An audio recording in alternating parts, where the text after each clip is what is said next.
പ്രത്യേകിച്ച് +2 സ്കൂളുകളിലാണ് ഇന്ന് ഏറ്റവും കൂടുതൽ സംഘടനകൾ നടക്കുന്നത്, അടിപിടികൾ നടക്കുന്നത്, റാഗിങ് നടക്കുന്നത്. കത്തിക്കുത്തും കോമ്പസ് കൊണ്ട് കുത്തുകയാണ് +2 വിദ്യാർത്ഥികൾ +1-കാരുടെ ശരീരത്തിലേക്ക്.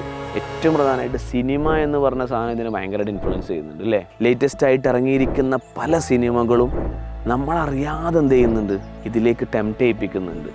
ആവിഷ്കാര സ്വാതന്ത്ര്യം, നമുക്ക് നമ്മളുടെ ഉള്ളിലുള്ള ഐഡിയാസ് എക്സ്പ്രസ് ചെയ്യാനുള്ള സ്വാതന്ത്ര്യം ഇന്ത്യയിലുണ്ട്, യെസ്.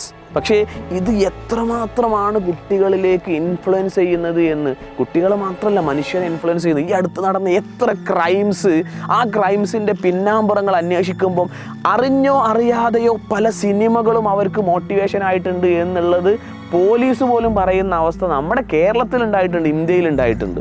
പിന്നെ എന്തുകൊണ്ടാണ് നമ്മുടെ ബന്ധപ്പെട്ട അധികാരികൾ ഇങ്ങനെയുള്ള കാര്യങ്ങളിലൊന്നും ശ്രദ്ധിക്കുക പോലും ചെയ്യാത്തത്? ഇതിനൊന്നും പലപ്പോഴും ഗ്ലോറിഫൈ ചെയ്യാനാണ് ആൾക്കാർ ശ്രമിക്കാറുള്ളത്. നമ്മുടെ സ്റ്റുഡൻസ് പോലും അത് ഹീറോയിസമായിട്ട് ചിന്തിക്കുകയാണ്.